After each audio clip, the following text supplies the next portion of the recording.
안녕하십니까. 아침을 여는 고전의 대문 박재입니다. 가장 높이 올라간 용이 결국 후회의 눈물을 흘린다는 구절이 있습니다. 항용유해라. 끝까지 올라간 용은 결국 후회를 하도다.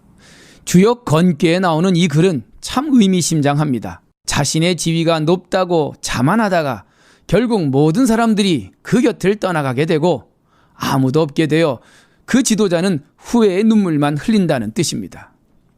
세상에 내가 가장 높다고 생각하여 소통을 거부하고 독단적인 일처리로 일관하다가 결국 민심을 잃고 나락으로 떨어진다는 것이 바로 주역의 항용유해의 본뜻입니다. 진시황제는 천하를 통일하여 최초의 중국 황제가 되었건만 폭정에 지친 백성들의 반란에 의해 20년도 못 가서 결국 멸망하고 눈물을 흘렸습니다.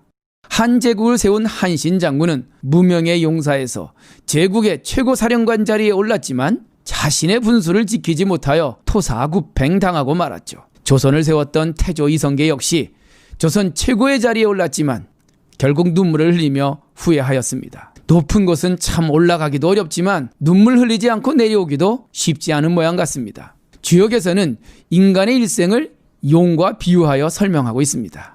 아직 세상에 나오지 않는 용을 잠용이라고 하고 물 밖으로 나와서 출세와 승진을 거듭하는 용을 띨약자 양용, 또 날삣자 비룡이라고 하고 있습니다. 그런데 가장 높이 올라간 용은 항용이라고 합니다. 결국 마지막 높은 자리까지 올라갔지만 눈물을 흘리며 내려와야 한다는 것으로 세상의 이치를 설명하고 있습니다.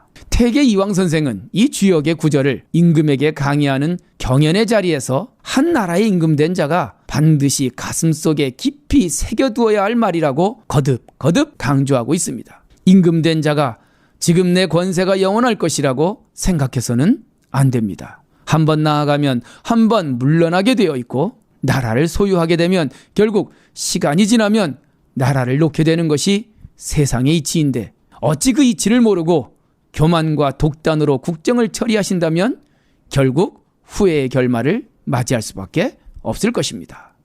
퇴계집 건괴 상구 경연 강의에 나오는 글귀입니다.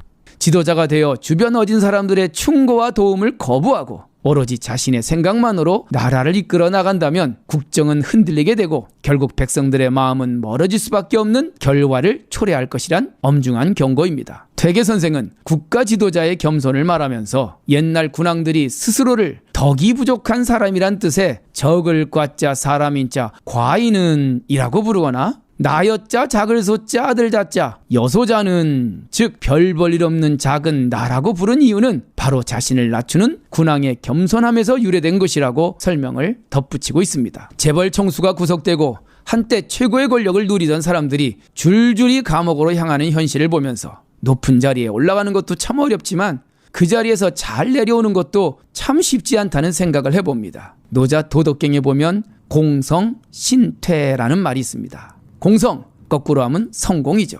당신이 성공하였다면 몸신자 물러날 태자, 신퇴, 몸은 물러날 줄 알아야 한다. 등산은 산에 올라가는 것이 등산이 아니라 산에서 내려올 때 등산의 완성이라고 합니다. 등산은 했는데 하산을 하지 않으면 그것은 실종이라고 하죠. 요즘 실종된 성공을 성공이라고 믿는 사람들이 많습니다. 돈을 벌고 권력은 얻었지만 반쪽의 성공에 머물며 성공이라고 착각하고 있습니다. 항용유해라. 성공에 집착하는 자는 반드시 눈물을 흘리게 될 것이다. 예사롭게 들어선 안 될 퇴계 선생의 엄중한 경고입니다.